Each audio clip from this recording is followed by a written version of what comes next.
Welcome to the Crap Movie Review, a place where the review looks worse than the film. In this episode we have a charming little film from 1953, Mesa of Lost Women.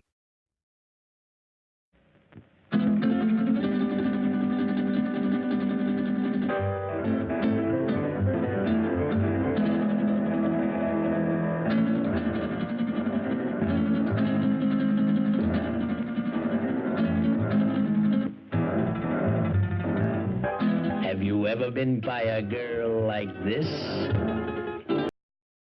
I'd be dead by now, wouldn't I? Daft bugger. The title sequence then follows, after which we see a long shot of the desert. A man walks into shot. It has an oil company operative scouting sites for possible exploration. He comes across a disheveled-looking couple who have been out in the sun for way too long. An annoyingly over-the-top narrator has helpfully explained the situation. Good thing too, otherwise they would have had to have used things like dialogue and extra scenes to achieve the necessary exposition. The oil agent rescues the pair and brings them to an infirmary. Both the man and the girl are sunburned badly, but we only know this because the other protagonists comment on it. The makeup is used sparingly in this film. The oil agent, another company man and a stereotypical Mexican guide look on as the man starts to come round. He begins to babble incoherently about a place on the Mesa that needs to be destroyed, and the horrible experiments of one Dr. Orania. Araña. Ay, caramba. Eventually the stricken man begins to tell his story and this develops into the film, but not before the narrator decides once more to interrupt. Bastard. As the narrator prattles on, we are shown a shot of the desert once more, and yet another car. A man who appears to be a little too happy to be in the middle of an arid desert gets out. The voice-over names him as one Dr. Masterson, a brilliant researcher who has been invited here by Dr. Orania. There is no sign of the stricken man from the previous scene. We will just have to accept that he can remember events and conversations that he wasn't present to witness then. A laboratory is situated inside the Mesa. Dr. Masterson is shown around by a dwarf. The laboratory appears to be staffed exclusively by women, none of whom are dressed for laboratory work. 50s hairdos and evening gowns are just what any female lab assistant would be wearing. Eventually Dr. Orania turns up. He wants Masterson to assist him with his experiments, and the diabolical plan is to use spiders genetically modified to be the same size as humans and humans genetically modified to be as resilient as spiders to conquer the world. Masterson decides that this is a little outside the scope of mainstream research and refuses to cooperate. For his refusal, Orania has one of his female lab assistants, who by the way are apparently indestructible, inject Masterson with a crazy serum. Masterson obligingly taps out and goes crazy. There is a brief shot of a newspaper headline telling us that a doctor is saved from a desert in Mexico and that he has been confined to an asylum. We then get a shot of the asylum. It's pretty clear that Masterson has escaped, and why shouldn't he? He was confined to the only asylum in cinema history where the cells don't have a lock on the door, and the windows are not barred. We are then presented with a shot of a cantina. A May to December couple are lamenting the fact that they can't get married because the aeroplane that they chartered to get back to the United States has gone all broken. She is young and attractive, he is old and wealthy. Masterson enters and orders a drink. He notices the couple and joins them at their table, grinning inanely.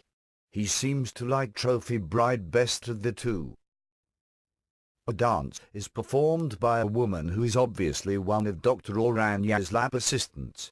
Well, I say a dance, but they're the sort of moves you would make if you had gone clubbing and were taking the piss out of someone else's dance moves.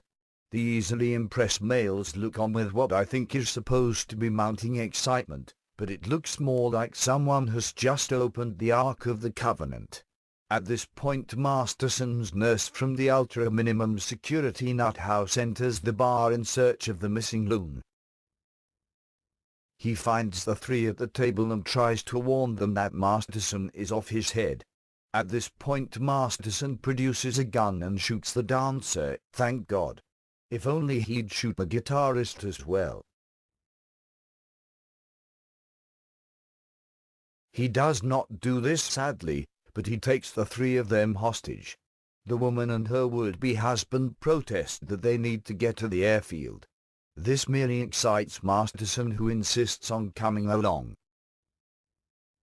As they all drive off together, one of the patrons of the cantina phones the sheriff to report a murder.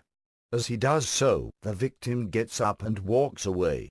He only seems mildly surprised by this event. The car arrives at the airfield and the prognosis on the aircraft is not good.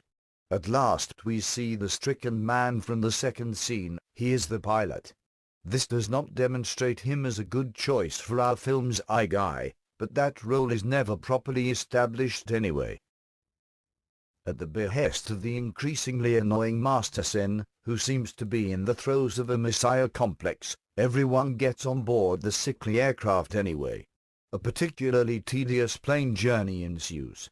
We are introduced to another character, one of the rich man's lackeys. There is a close-up of an Oriental racial stereotype named Wu, who seems to speak entirely in slavery-justifying philosophical statements. For now he just smiles at the camera. This is off-putting since we don't actually see him in the plane with the other characters for at least 30 seconds. One of the aircraft's engines begins to fail and the pilot brings the plane down in the desert. Guess where? No go on, really. At the top of the Mesa, things are beginning to grow tense. The woman tells the others that she has seen some creepy-looking women and a dwarf skulking about. Masterson's nurse goes off to investigate. Seconds later we hear his blood-curdling screech off camera. The remaining characters hold a discussion about what to do. Eventually, they decide to all investigate at once. The pilot hears a twig snap and calls out to the nurse, "Is that you?" Given that the last thing he said was "ah," I would suspect not. Eventually they find the nurse's dead body, envenomed by a spider with impossibly large fangs. That description is better than what we see on the screen, I promise. The rich man's missus and the pilot start to get a little too friendly with each other in a badly written romantic interlude which makes the woman look neurotic and the pilot seem bewildered. This is abruptly ended when Wu and the rich guy reappear. The rich guy notices that his wife-to-be has lost her comb. It is a valuable heirloom, so he sends Wu to find it at the risk of his life. Everyone concludes that the rich man is a prick, but Wu goes anyway. It would seem that Wu had an ulterior motive. He is in the pay of the dreaded Dr. Orania. He climbs down into the laboratory inside the Mesa and greets his master. It seems that Orania had been keeping an eye on Masterson and was trying to lure him back. Why let him go in the first place? Because never mind. Wu assures his boss that the errant Masterson is still bonkers but present in body at least. He asks Orania what he intends to do. Simple: keep Masterson and kill the rest. Wu does not like this and is himself killed. When the rest of the party find what's left of the hapless Wu, they all round on the rich guy for the biggest asshole in the world. He mopes off and is duly eaten by the least convincing giant spider I have ever seen. The women from the laboratory seize the remaining three and drag them down into the Mesa where Dr. Orania is waiting for them. For reasons I am having difficulty understanding, Orania injects Masterson with a serum that makes him sane again. Having regained his senses, Masterson somehow gets free of the evil doctor and concocts a lethal explosive potion. He advises the pilot and the trophy wife to do one whilst he blows Orania and his spider monsters to smithereens. In the next scene, we are back at the infirmary at the beginning of the movie. The pilot has finished relating his tale, and it would seem that no one apart from Pep the stereotypical Mexican could give a crap. Ends. Thank God for that. This movie isn't all bad. Mesa of Lost Women does have a few bright spots, not least the performance of Jackie Guggen as Dr. Orania, a truly convincing mad scientist. All in all, the film is a giggle. The idea that just because spiders can regrow lost legs it means they are indestructible. Try standing on one of the bastards and see how it gets on then. The over-the-top Dr. Masterson, the ridiculous-looking spiders, and of course, the ceaseless guitar music render the film vaguely annoying and comic by turns. A victim of budget, bad writing and harmy acting from some of the cast, this film finds its home among the "so bad it's good" category. Well worth watching if you could do with the laugh.